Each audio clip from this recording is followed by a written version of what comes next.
Welcome, friends of the greasy shop rag. Today we're going to take a look at a Stihl FS40C string trimmer. We're going to do a rewind repair on this. A couple of screws in the back, no big deal. Pop this orange cover off and you'll have full access to the starter assembly. I see a lot of these come through lately. I guess they're getting to be about the age where things will start breaking on them. I'm not sure how old this is, but the style looks a little older than some of the new ones, I believe. So what do we got going on here? Certainly there's no rope left in there. We're going to need a snap ring pliers to get this apart.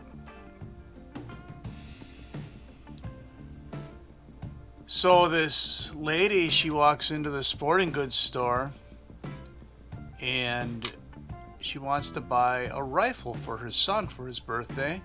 It'll be his first rifle. And she wants to make sure she, makes a smart purchase, doesn't get something that a beginner can't handle. So she picks one out and brings it up to the counter, and she wants to talk to the salesman to get his advice. So there we have the big spring. That would be the the cushions, the starter assist spring, the one that makes it feel spongy when you pull on the rope, you know what I mean? That's the big one on top. The small tight one on the bottom is your standard rewind spring. We need to get that rope out of there and get a new piece of rope put in place. So she brings a rifle up to the counter, and to her surprise, the salesman is blind. But he assures her that he can help her with her purchase, and he asks her to cock the gun. Well, what good's that going to do if I cock the gun? He says, well, I can tell by how it sounds. I'll know what model it is. So she cocks the gun and he goes, oh yes, that's the Raider 22. It's got straight sights on it, hickory stock. That's a wise purchase for a beginner. That would be a good first rifle for your son. So the lady's reassured in her decision on that one. She decides that she will buy that for her son's birthday, and the salesman says, well, that'll be $200.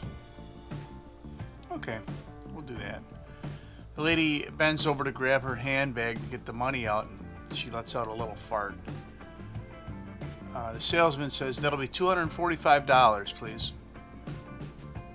What? You just said it was $200. The salesman says, yeah, $200 for the rifle, $30 for the duck call, and $15 for the stink bait.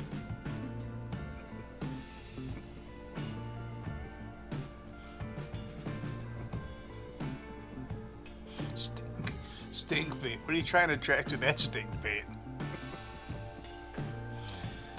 Oh, brother. Well, at least one of us thinks it's a funny joke, right? Where are we at with this rewind repair? You notice I said that without stumbling. I've been having a hard time with that lately.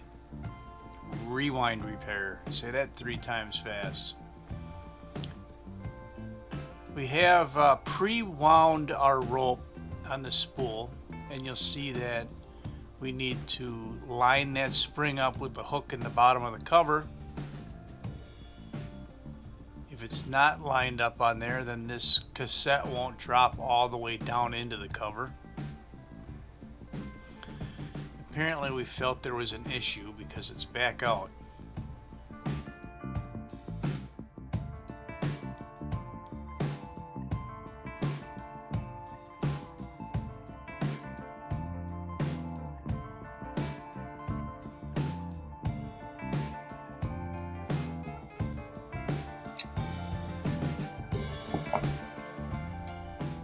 Now we'll take the top pulley and drop it in. That one's simple. You're not going to have a problem lining that one up. And then our snap ring can go back on, and that's going to hold the pulleys in place. pretty simple job there. So what's the difference between a hippo and a zippo? Well, one's really heavy and the other's a little lighter.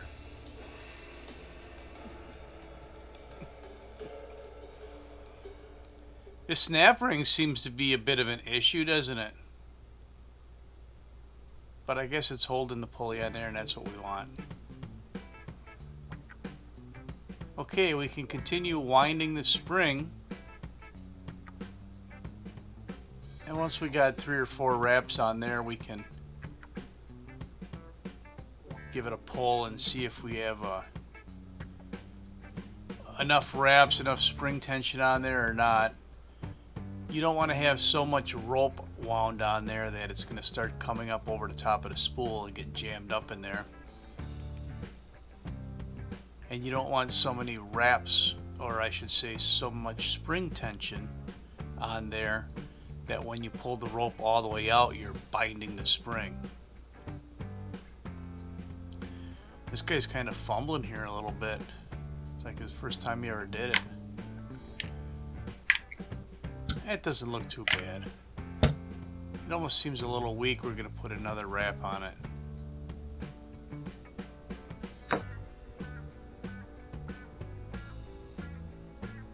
Fumbling around, for crying out loud.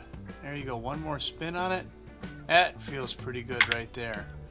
Now we pull the rope all the way out. There you go. And then we make sure that there's still some room left in the spring to turn and then it's not bound. Put the cover back on, give her a try. That's all I got for you on the Stihl FS40C string trimmer rewind repair. Thanks for watching. Later.